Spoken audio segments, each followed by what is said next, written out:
जिला अध्यक्ष आशा रानी जी, DDC chairman Keshavnath Sharma ji, प्रदेश के उपाध्यक्ष पाल वर्मा जी, हमारे रामगढ़ के एमएलए मनाल जी, पिंटा जी, सुभाष बघेल जी, शिल्पा दुबे जी, जय जी और सभी पदाधिकारी और आए हुए प्रमुख कार्यकर्ता बंधु। आज का दिन जो है ये इतिहास का सबसे काला दिवस है, क्योंकि जो देश की आज़ादी के लिए जो लड़ाई लड़ी गई थी उसका सारा मकसद इस दिन में ख़त्म हो गया जब हमारे देश का विभाजन हो गया। अंग्रेज जानते थे कि अगर भारत एक रहा तो पूरे साउथ एशिया में भारत का दबदबा होगा। ये भारत के ऊपर एक चक लगाने के लिए एक दुश्मन देश बना के छोड़ा उसको। और उस वक्त जो इतिहासकार सभी लिखते हैं, जो मुस्लिम लीग है, उन्होंने ये कहा कि हम लोग हिंदुओं के साथ नहीं रह सकते। अगर देश आजाद करके उसके बाद अगर कोई बंटवारे की बात होती तो बिल्कुल अलग होनी थी। और अगर देश के प्राइम मिनिस्टर उस वक्त सरदार वल्लभ भाई पटेल, जिनको 14 बोर्ड मिले थे और ये एक बोर्ड वाला जो है ये प्राइम मिनिस्टर बन गया, सबसे बुरी बात ये थी क्योंकि ये थोपा गया था।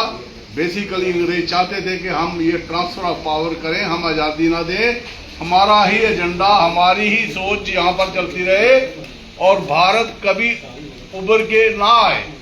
इस सोच से इसका विभाजन हुआ और जो विभाजन हुआ वो भी आपके सामने है।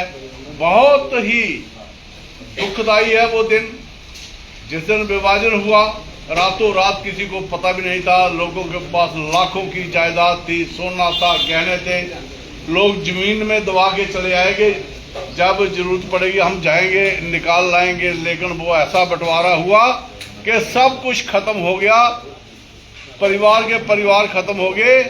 आपने देखा कि 16,000 लोगों का कत्लेआम हुआ था रजौरी में और हमारी कम से कम 10,000 से ज़्यादा बहनें थी जिनका जोहर हुआ, जिन्होंने आत्महत्या कर ली। कुएं में उन्होंने पहले ही अपने पास जहर रखे थे, वो खा लिए, जो बच गई उनको वो लेके गए। लेकिन उसके बरक्स में यहाँ पर जो भारत में जो भी मुस्लिम महिला थी, किसी का शोषण नहीं हुआ। ये हमारी संस्कृति की सोच है कि किसी की परिस्थिति पर बुरी नजर नहीं रखनी है। और जो पाकिस्तान हमारे ऊपर थोपा गया, आप देख रहे हो कि उसके रिजल्ट क्या है। और उसके बाद भी, देश का बंटवारा होने के बाद भी, मैं ये कहता हूं कि एक सोच जो थी वो गंदी सोच हमेशा इस नेतृत्व में रही। पंडित जवाहरलाल नेहरू जी ने जो किया, आपको पता है, जो जल संधि हुई हमारी, ये 1960 में हुई और उसके बाद भी उनको 40 करोड़ रुपया जो है कैश दिया गया पाकिस्तान को संपन्न करने के लिए।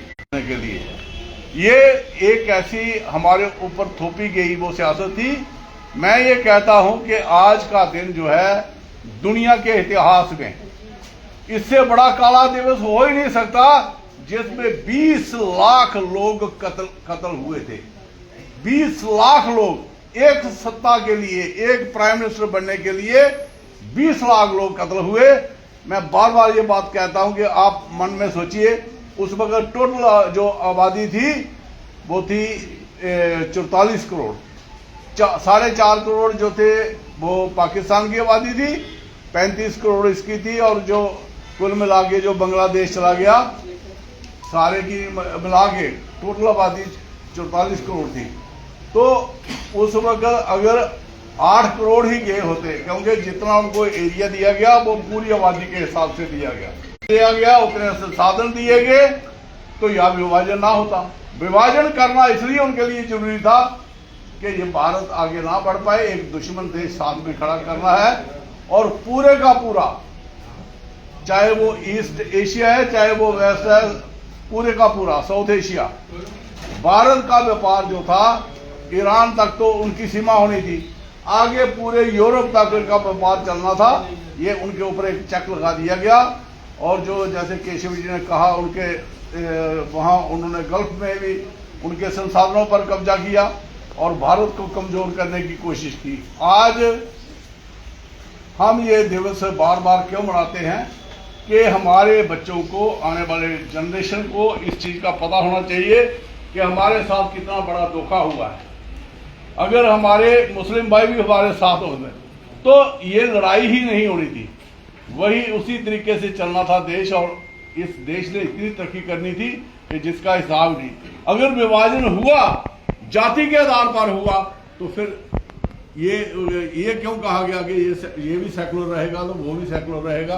वो विभाजन का कोई मतलब ही नहीं। एक लकीर खींच के आप सोच नहीं सकते कि जो हमारी बहन आशा जी ने बात कही है कि किस प्रकार से कत्लेआम हुआ, कैसे कैसे लोगों को मारा गया। तो वो जो काला दिवस है वो कभी हमें भूलना नहीं चाहिए, और आने वाली जनरेशन को ये बताना चाहिए कि हमारा भारत जो है ये सोने की चिड़िया था, सोने की चिड़िया बनेगा। आज हमें फिर एक सूत्र में पिरोने की जरूरत है और भारत की एकता और अखंडता के लिए काम करने की जरूरत है। कल हमारा 15 अगस्त है, स्वतंत्रता दिवस है। उसके पूर्व संध्या पर सभी को बहुत बहुत शुभकामनाएं।